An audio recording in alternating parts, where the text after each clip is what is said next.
Hi guys, how are you all? In this video, I'd like to talk to you about something which is especially explicitly described in our Tamil language.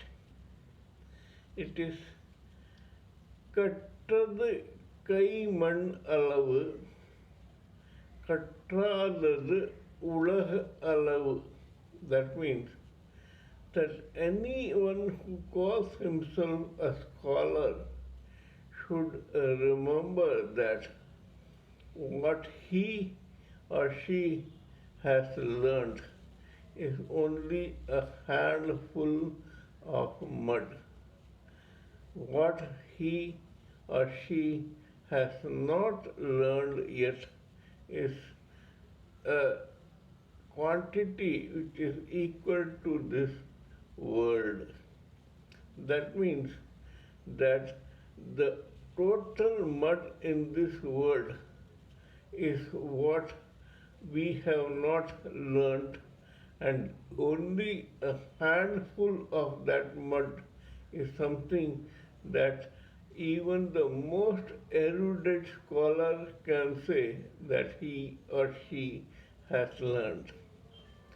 This is something that puts a nail on the coffin of our false ego. There is no one in this world who can claim that he or she knows everything. Hence, there is no place for arrogance or superiority complex or false ego in this world for any living entity. An example is what I wanted to talk to you all about. Jagadguru Shankaracharya, as you know, was a very erudite, pious, well-famed, well-known scholar of all the scriptures and shastras. He started indulging in or in participating in several debates all around the country where he talked or discussed about shastras and scriptures with various other scholars and won.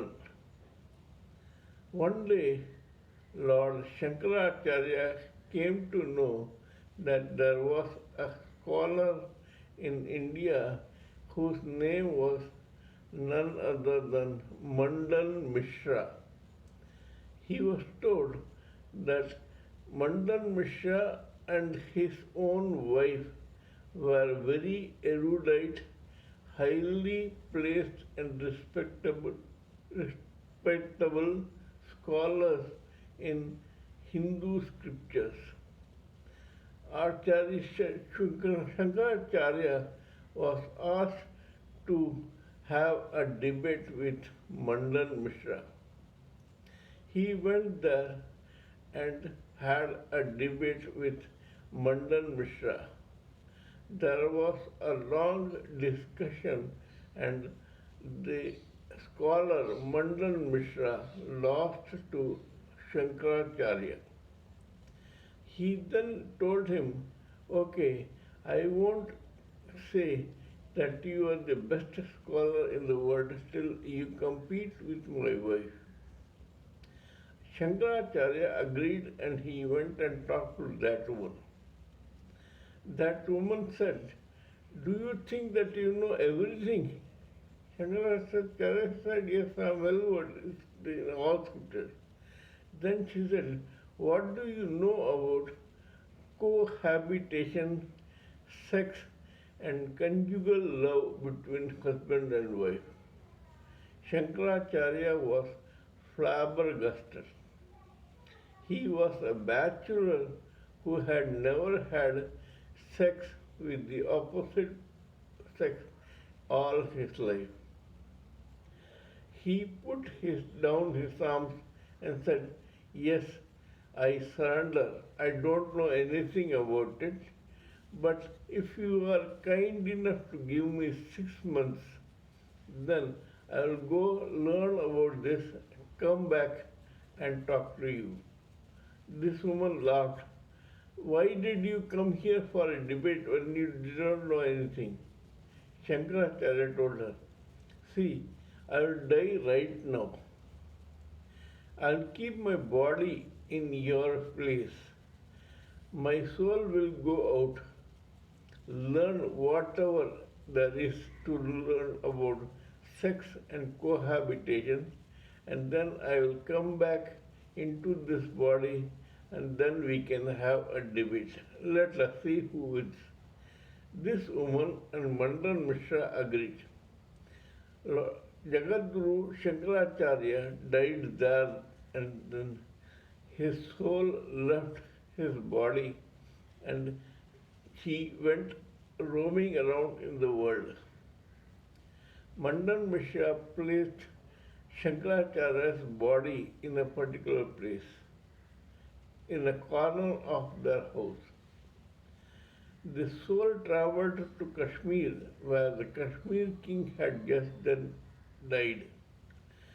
Lord Shankaracharya's soul entered that king's body and he lived as the king with the wife for another 6 months.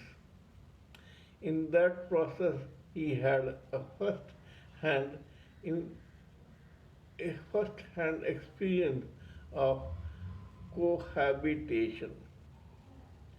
Then Shankaracharya came back and talked to this woman and defeated her in discussion.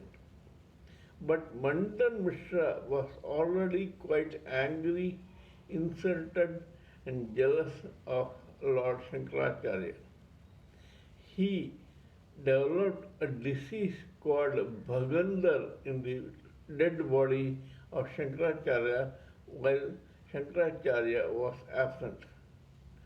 When Shankaracharya went into his own body, he realized that there was something amiss in the body and that now it was suffering from a disease called Bhagandar. Shankaracharya, through his own knowledge, cured himself of that disease.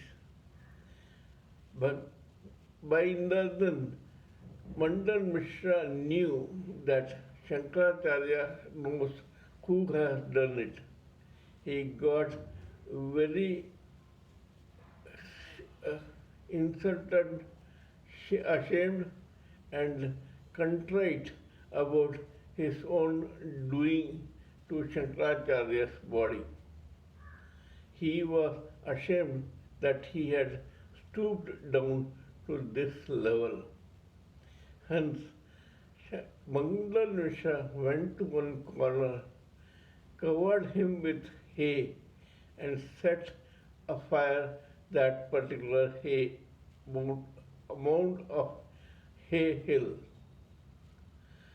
This way, his own body was slowly but painfully scorched, and Mandan Mishra paid the price of his crime quite painfully and agonizingly. This is the story of Shankaracharya in this video. Please let me know what you think of my talk on Shankaracharya and this story. If you feel that what I am saying is interesting, kindly subscribe to my channel and press the bell icon so that I can keep reminding you of my other videos. Please pardon me for any mistake or error in my diction, spelling, grammar, appearance, etc. Because when I am talking to you on spiritual matters and material matters, I tend to ignore these frivolous things. Till we meet in my next video, it is good evening from TSV Raghavan.